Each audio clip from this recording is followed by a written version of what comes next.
Hello, everyone. Thank you for joining a new webinar by invesp. We have a completely different topic and really a topic that perhaps we should have covered a lot more in the past. Today, we're talking about the new customer journey, convergence of content, context, channels, and commerce. I'm joined by Linda Bustos. She's the Director of E-commerce Research at Elastic Path Software. I've followed Linda for at least 6 or 7 years. She blogs regularly at the Get Elastic, Elastic Path e-commerce software blog. The blog is, I think, in many people's opinion, is the best blog for e-commerce.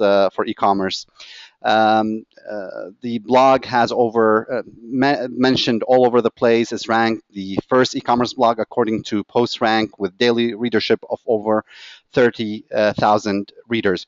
I'm going to turn it in a second to Linda, but just before we get started, as usual, you can join the conversation by tweeting at us at invesp.cro using the hashtag invesp.cro.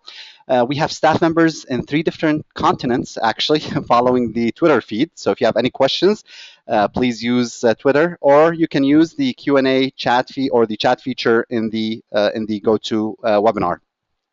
Also, just a quick announcement. We are actually releasing the My Invesp community. It includes the Pi testing engine, the A/B testing engine, which is available for free. You can do any type of A/B testing that you want.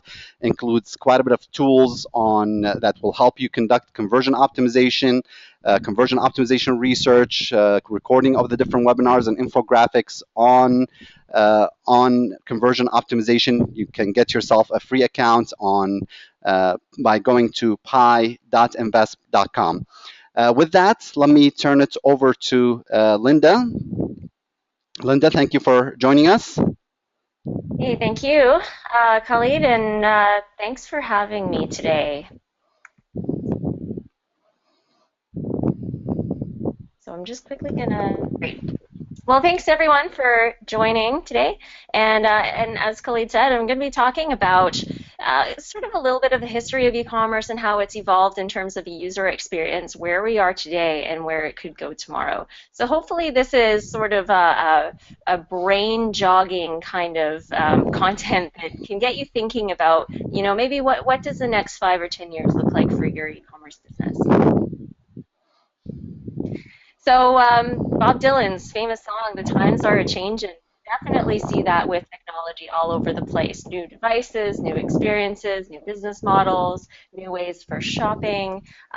Just take a little jog through a throwback Thursday today. If anybody remembers some of the 1.0 versions of WordPress blogs or blogs when they first were announced, they were basically containers for content and an easy way to publish on a daily basis. But we definitely have seen those evolve over the years into very rich content sites that are socially integrated, that have rich media, and they're much more like a magazine, glossy magazine type feeling, and real content and experience engines in their own right. We've also seen social platforms such as Twitter. So if you remember when Twitter was first launched, it was very, very basic. It was an updating mechanism that was very simple, just publish, and it was a microblogging platform. And now it's evolved into this very contextual experience. So it's got a lot of data and recommendation engines on what you should follow, what's trending, who you should follow, statistics on, you know, how your tweets are performing.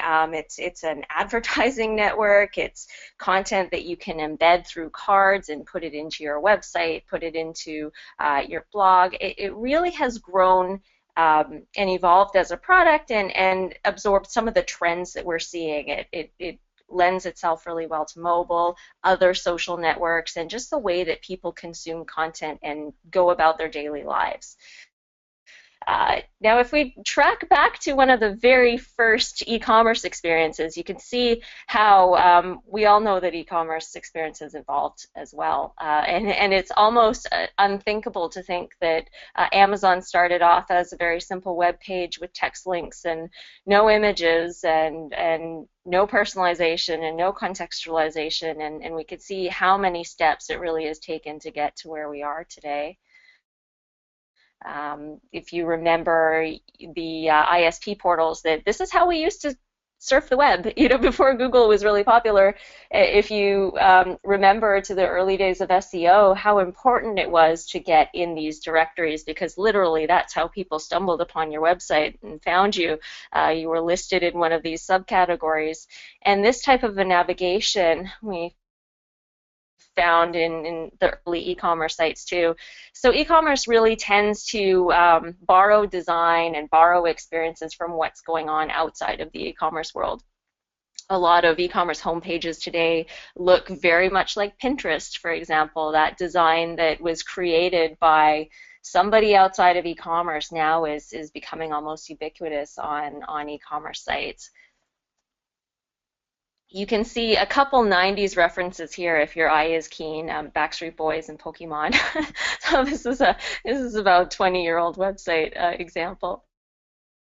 And when we think about some of the metaphors that we use in the e-commerce experience that go way back to the 80s, this idea of a graphic user interface and menus and submenus, and really it's other applications that taught us how to use the web and how to use e-commerce.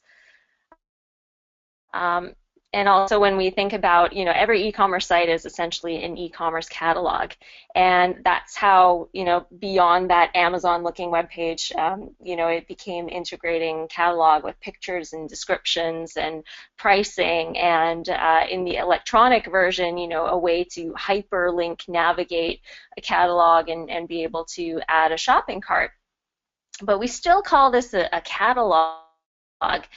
And one of the reasons why catalog, became so embedded into e-commerce design and e-commerce platforms was because of HTML. So before CSS and other ways of designing came about, and before sites started looking a lot more slick and beautiful, we had to work within these constraints of tables-based layout and light loading images and light web pages. Because we remember that, if you didn't load your site fast, images would show up halfway through, and that was a great cause of site abandonment and still is. We see design reflected in this, in the Target 2005 design, very e-commerce catalog-y, very similar to what 10 years later.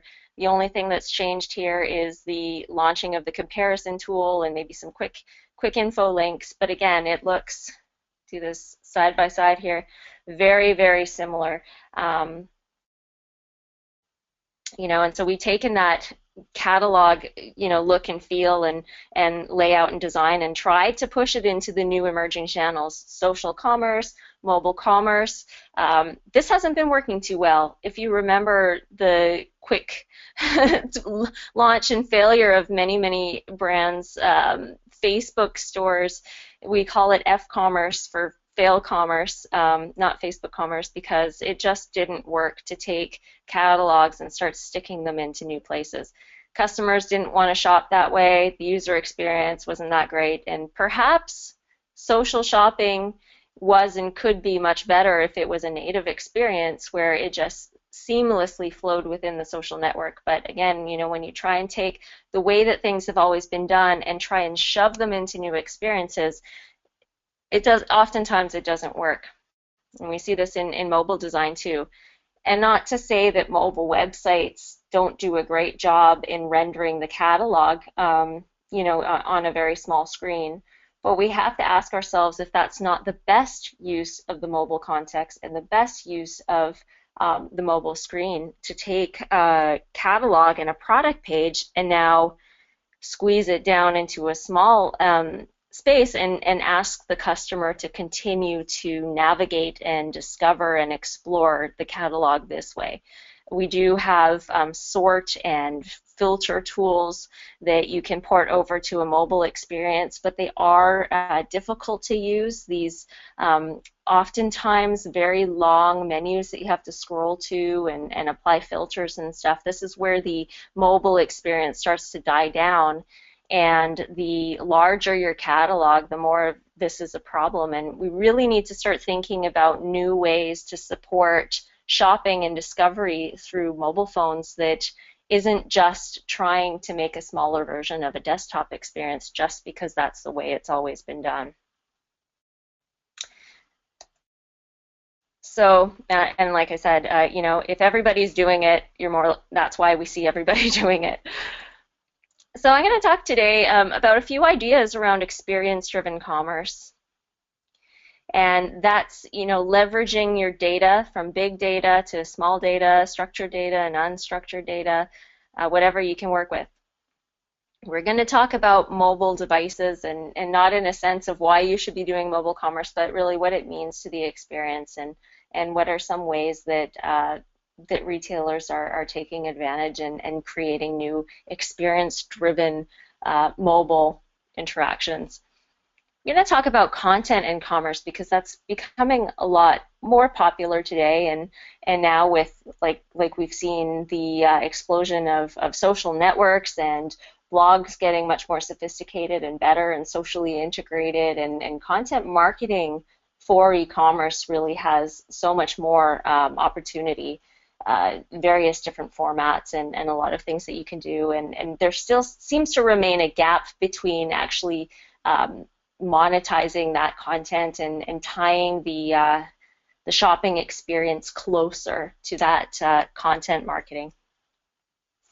And we're also going to talk about merchandising beyond the storefront, and really what that means is that not all of your sales need to take place within your .com or your mobile store, like within you know, an e-commerce storefront. We're really seeing through, well, I'll show some examples later on this hour, but there are definitely more ways to extend your selling experience into the native experiences of third-party apps and places where your customers are hanging out, and how to do that, how to get products out of your e-commerce platform into these new experiences.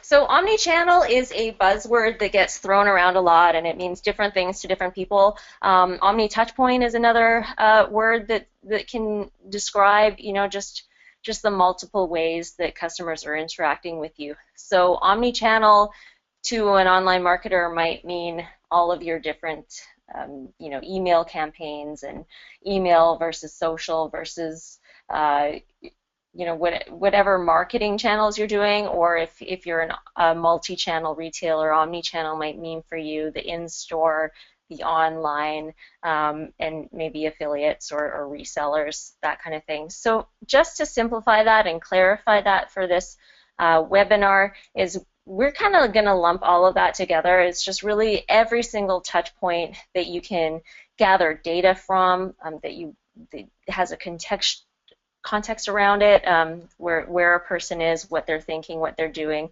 where they came from, what phase of the buying cycle there is, and what they're likely to do next. We're just going to lump all of that into all the different ways that your customer is touching your business digitally and physically. And that leaves us with, because we know that customers are interacting all over the place, oftentimes it's very, very difficult to aggregate all of that data and to understand that that's a single customer who was in store, you know, actually maybe bought something, but also did a lot of research before online, maybe first interacted with the brand on Pinterest. All of those different touches would be relevant to the marketer and to the business as a whole, especially considering, you know, future targeting of this customer or attribution for different campaigns, that kind of thing. And this idea of a 360-degree view of the customer is really ideally where e-commerce and technology will go. There certainly are enough sources of data, the difficult part is to integrate them and to make them all work together nicely and be able to, improve personalization and improve forecasting and all those kind of things. And so one of the best ways to do that is to look at technology that that will be able, through APIs, to connect these all together and plug into your different systems. And one of the challenges of doing that, especially the bigger the business you are and the longer that you've been doing online, especially if you started in the offline world and then added the online channel, is that you have a lot of legacy technology that doesn't necessarily play nicely with some of your newer sources of data, your web analytics, or maybe some social listening tools or systems that have been, decided upon by the web team and implemented, those kind of things. So it's a problem that exists for every business, but there are certain ways that you can tie those things together. One example is Mothercare in the UK, and what they've been doing is using electronic receipts in their in-store. So you have the receipt emailed to you digitally, and then they'll be able to tie that in-store interaction with any online activity through that one account. Another way to do this is through in-store Wi-Fi, but in order to connect to the Wi-Fi, because using mobile phones in-store is really, really popular, one way to do that is to allow customers to connect to Wi-Fi in-store through their phones, but to do so they need to log into an account with your business using the same email that they possibly have an online account with. So there's sneaky little ways that you can tie online and offline. So data in context is important for several reasons and beneficial. To be able to tie online interactions to offline conversions is an obvious one. Just trying to get this here. And then that also helps you as a marketer to have more complete segmentation data. So you might mis-segment someone based purely on their online browsing habits and not understand that that person actually is a frequent buyer, for example, or maybe not a first-time visitor, especially if you're doing A/B testing or you're doing certain types of offers and promotions on a homepage, for example. You treat maybe new visitor different than a returning visitor. It's really a good idea to be able to track mobile touches or through different browsers and that kind of thing to be able to segment properly. This person may be a very heavy online user of your website, but it shows up in your analytics that they never take any action. They never add anything to cart. They're making frequent visits, but never happening or never acting on your emails. But maybe they're a really, really good customer of yours and they're just doing it all offline. Again, improving personalization, that really is a data-driven thing, and personalization is only as good as your data. It's really easy to mispersonalize stuff. And then having better analytics makes better investment and decision making, especially on the attribution front. So if it looks like social or mobile isn't contributing very much to the overall business, being able to understand data and that for example, how mobile plays into the entire customer journey is really, really important, because you risk underinvesting in mobile, for example, or maybe missing certain features and tools that could assist that customer, make a conversion on their desktop when they get home, or make a conversion in your store. And we're really seeing the reality of that landscape, that mobile is becoming more and more a part of the customer journey, and there are tools to be able to track those interactions, which leads to better customer experiences. So one of these ideas of, just going back to this idea of when I showed the slide of shoving the product catalog into a mobile screen size, is that necessarily the best way to do mobile commerce? And as we've seen with these other examples, how e-commerce really has taken cues from other types of digital phenomena like search engines and portal directories and, social networks doing stuff with the feed and sharing and stuff, and e-commerce has sort of absorbed all of that and built it into the experience. One way that, a really brilliant way of being able to mobify an experience is to take cues of how people are using mobile phones today. Now, I'm neither a millennial nor a Tinder user, but I'm familiar with this idea of swipe right and swipe left. Swipe right if you like something, swipe left if you don't. And Tinder invented this way of exploring their catalog of humans on a dating app in a way that, it's not so much about reading a profile.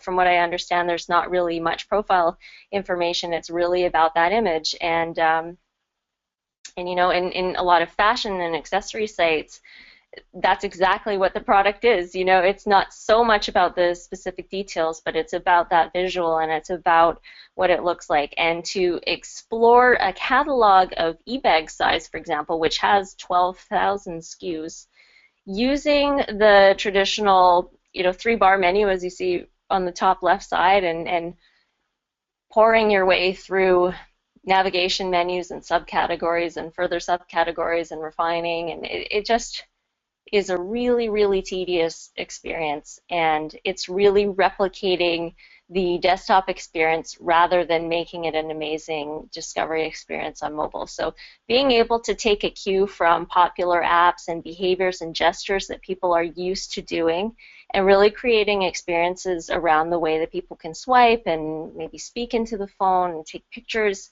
that is a way to evolve e-commerce into a much more contextual experience. And as you can see here, it's really easy to build up a short list of stuff that you like, that you really, really rapidly and quickly discovered through this obsession tool, which is it was built for the mobile device, and it was built during a hack day at eBay, or at eBags. So it was a brainchild of one of the developers that had this crazy idea. And this tool, when they launched it last year, in the first 100 users, they made 10 sales. So it became quite a hit when it launched. And the co-founder of eBags is saying that they've also been using this to improve their entire catalog experience, because they're getting so much affinity data from folks gamingly swiping through these, and they can see, people who like this also like this a heck of a lot faster than if they're doing the traditional way of exploring the site. So it's helped them with their overall merchandising strategy, and to actually filter that right back into their algorithm.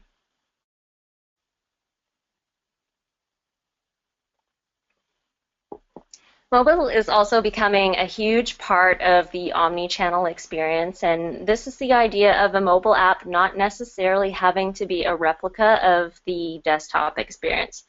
In fact, the optimal experience might be a very offline-focused experience, depending on what your business is. So the ability to create shopping lists online or on your app, and then once you enter into store, having wayfinding tools, one example. Sephora is breaking the mode by actually launching, it's one of the first sites to launch a store mode feature. So the app actually has features that turn on, and the experience changes for the customer who is in store. And that includes, one feature is take a selfie inside and be able to, preview different looks on you, which you could also do in an offline or an out-of-store context. But with the in-store context, you can do it right in front of, scanning the actual product itself and that kind of thing. Showrooming is an opportunity and a threat to every multi-channel retailer, and Amazon, being an online pure play, was a really early adopter of understanding the mobile context and the power of using a barcode scanner, or being able to upload a photo and use image recognition technology, which there are several vendors that can make image recognition and image search available and accessible to even smaller retailers. There's several vendors that offer that capability. So you don't have to build it from scratch or be a size of an Amazon to make that kind of an investment. They also support voice search. So these are things that when you think of traditional e-commerce, you think of text-based everything, typing everything into a search engine or clicking on everything. But here, being able to use your voice or to use images to search a catalog can really improve the experience. This is a mock-up of what eBay could be, and eBay is arguably the largest product catalog in the world. So being able to use something like a voice search or image search to be able to find similar items is something that would really help a large catalog. Neiman Marcus is using a company called Slice, which supports image search. So as I said, image tools and image search functionality is available. And so this is something that was launched last holiday, and being able to find similar items. And this is what Google has in their product search as well. So just to be able to find similar items to things you find on the street, or your bag has worn out at home and you want to find something kind of similar to it, this is a great way to bypass all of those menus and you're not exactly sure what you're searching for. Really, the best way to describe something is with a picture. This is a great use of the mobile native features. So with stuff like the Apple smartwatch and Pebble and all these wearables, they're not necessarily designed for commerce. They're designed for lifestyle stuff, but there's a few use cases where they can be, quite appropriate for retailers. Domino's Pizza, for example, being able to send you an alert to your wrist, maybe while you're driving, and some other situation where you don't want to reach into a bag and pull out your phone. Sending controls and content and updates and alerts and notifications to a wrist may be a very, very welcome feature for customers and a nice value add. This is Zulily, the example on the screen here. And if you're familiar with Zulily, they are a flash sale marketplace, and so they turn over their sales and their events fairly quickly, and send out previews several days before of this is what's upcoming on a certain day. And oftentimes, if you wait too long, and you've missed your chance on some of the faster moving and the more popular items. And so the ability to bookmark a deal for later and be notified when that is available, or when there's 2 or 3 left, those kind of things, being able to be sent directly to your wrist makes a lot of sense for that business, both for the customer and for the business. So when you think about mobile context, you need to think about the device type. So the mobile phone experience is different than the wrist. So wrist experience is more of glanceable content. You don't want to be shoving long copy or images that can't be viewed in a very small resolution. And device type is really important. We're also talking about tablets versus smartphones. Are there any differences between those? Absolutely. Tablets not only are larger screen sizes, but they're more often to be used at home, and oftentimes they're a shared device. So the Amazon visitor might be one of 4 or 5 family members that is using Amazon or using Etsy or using a Best Buy or whatever. So you don't always know that it's the same user. You don't always know exactly what context the mobile device is being used at, but we know that there are different trends, and the tablet tends to be used more in a relaxed setting where you're browsing, and conversions happen more often on tablets. The order values are a lot larger than on mobile. And mobile, you want to be understanding, are there any cues, are there any hints when you have a mobile visitor of where in the buying process are they? Did they come from, did they open your mobile email on their device and then they click through on an offer, and are they browsing? How can you allow that customer to have a seamless experience when they move back to their desktop if that's their preferred device? How can you help them support their research phase, if it's making customer reviews more prominent on your product pages, if it's other ways that you can support, more like this, or product finders, that kind of thing. It's really important to understand your customer and how they most often use your mobile device to convert. Some businesses are really enjoying 40, 50% of their sales through mobile. So when you see statistics that say, well, it's 20% or it's 30% or conversions don't happen on smartphones, you really have to take your own business context into consideration.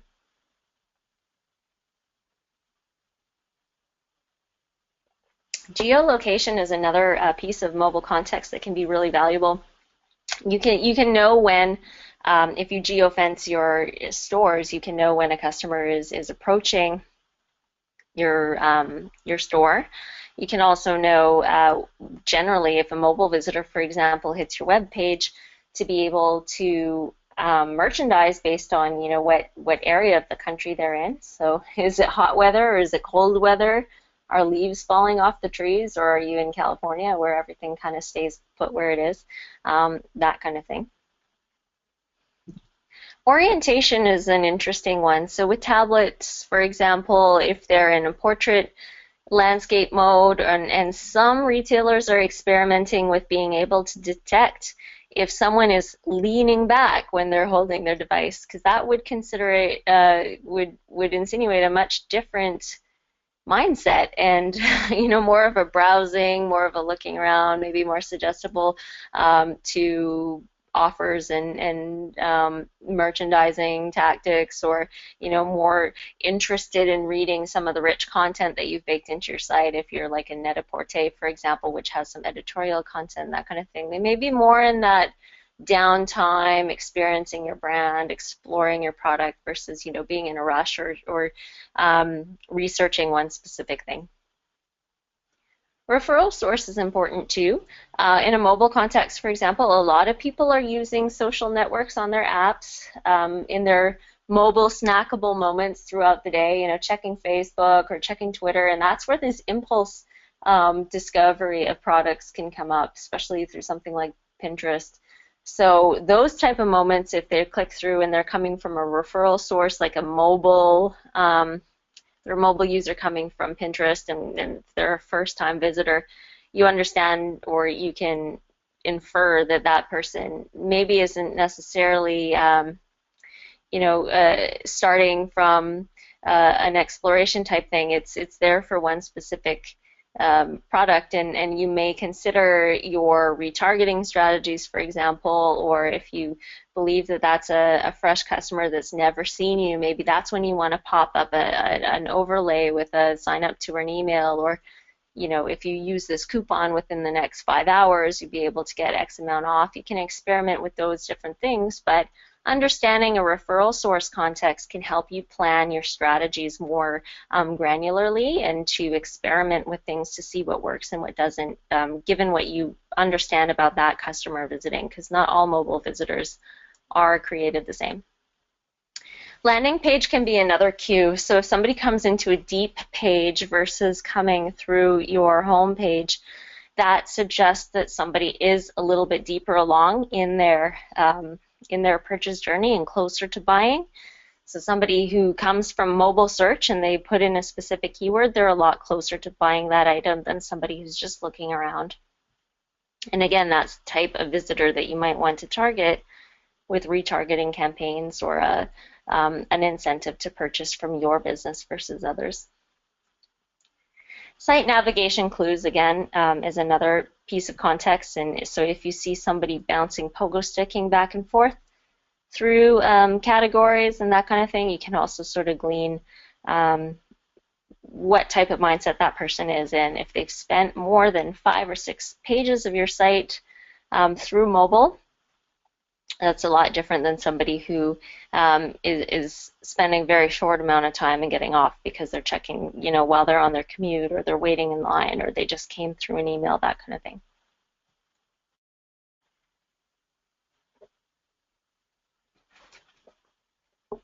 So content and commerce, that's been a big one lately. And this is an example that I just pulled off of a Nike site, because these big brands tend to have the websites that traditionally have been very, very flashy and very branded, very video and image heavy. And then what they do, if you want to buy any of those things, is you'll have to click on that content, be shipped out of the experience to what we call a bolt-on store, or a separate storefront, usually on its own store.nike.domain, that kind of thing. And you get kicked out of the experience, you get kicked out of the branded site into something that looks a heck of a lot different. And so that really exposes this gap of, these great rich content experiences, but you're not able to actually plug e-commerce into these content experiences.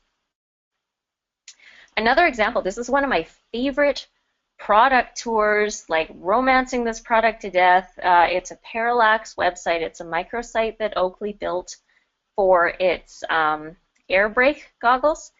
And as you can see on the left-hand side, you sort of scroll, as you scroll down, it moves from 01, 02, 03, 04, and it moves through value props. So here's a great image that is one of their sponsored athletes, and it shows one of the value propositions of these glasses that, it rolls off the mud, and you can see that visually. And how many times have you seen something like this kind of storytelling put into a product page? You just don't see it.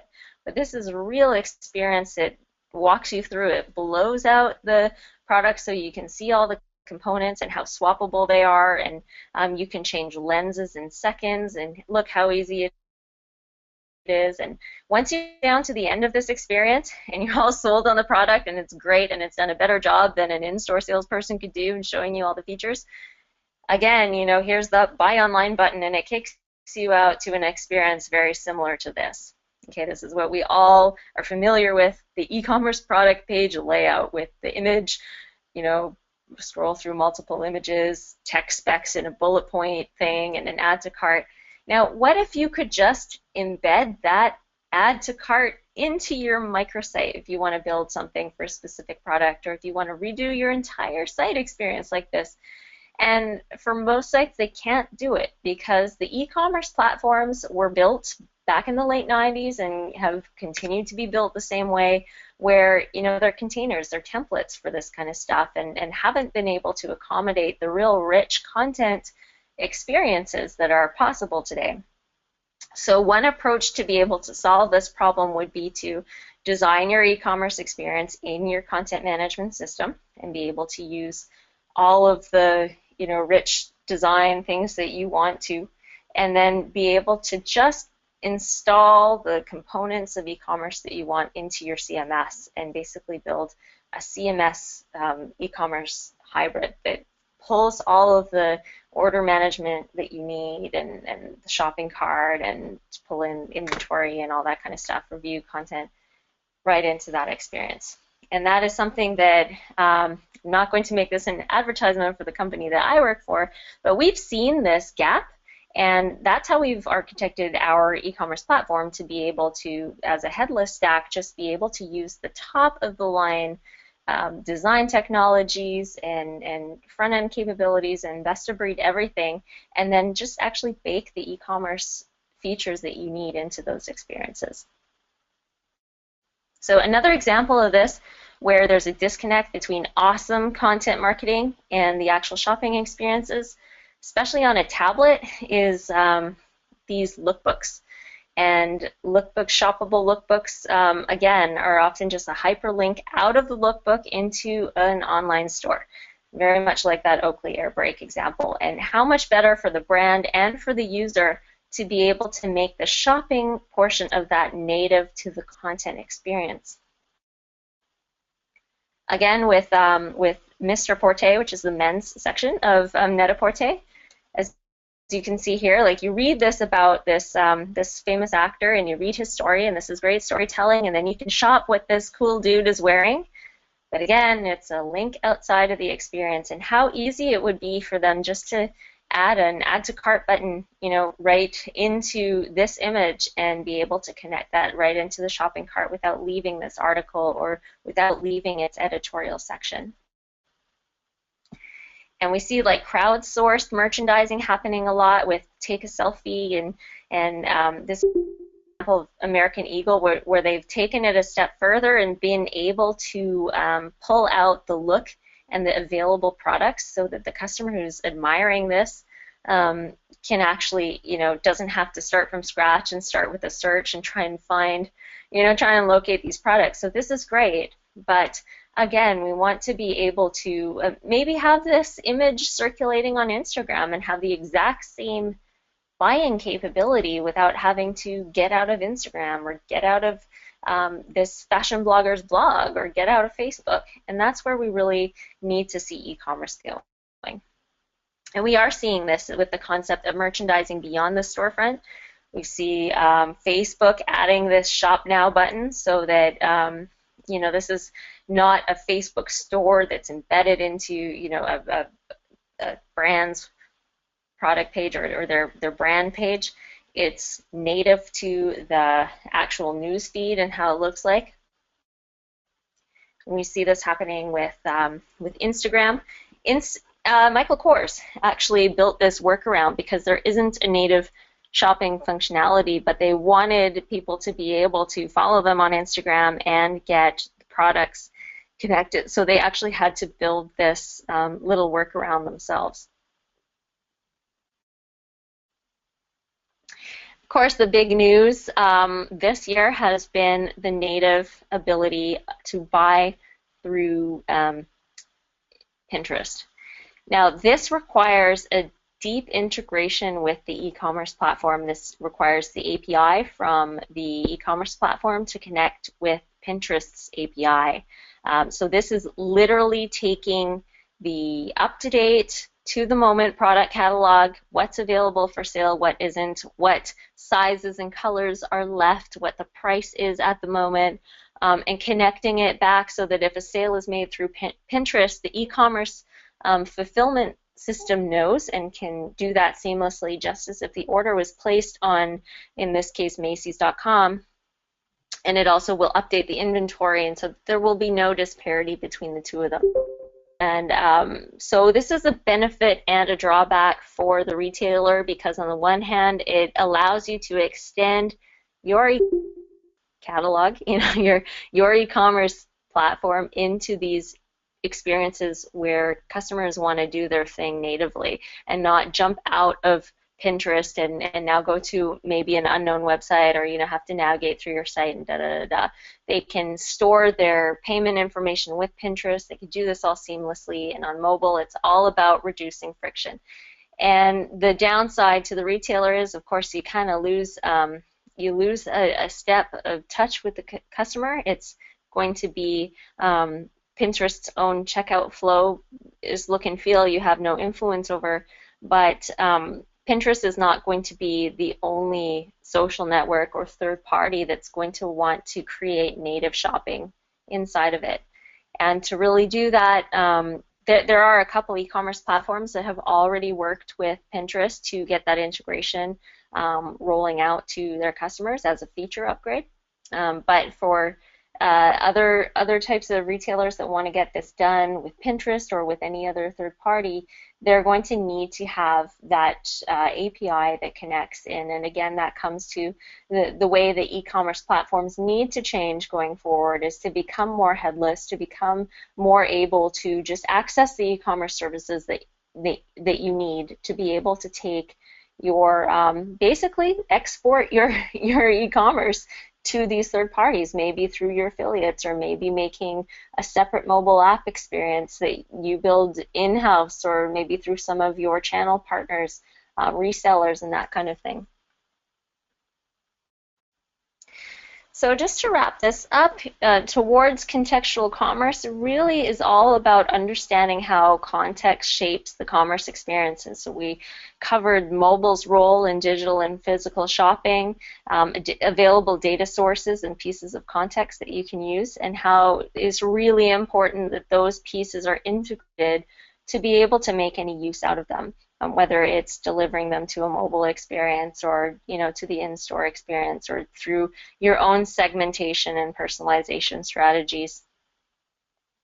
The tools and services required to deliver targeted experiences, again, that's an integration strategy, and technology investments. So making sure that going forward, if you want a non-e-commerce catalog-y type, 1.0 experience, going forward, everyone's going to need to reevaluate their own platforms, their APIs, the ability to integrate with these APIs, and what are your goals for your mobile experience and your merchandising beyond the storefront and your contextual personalized experiences all across your touch points.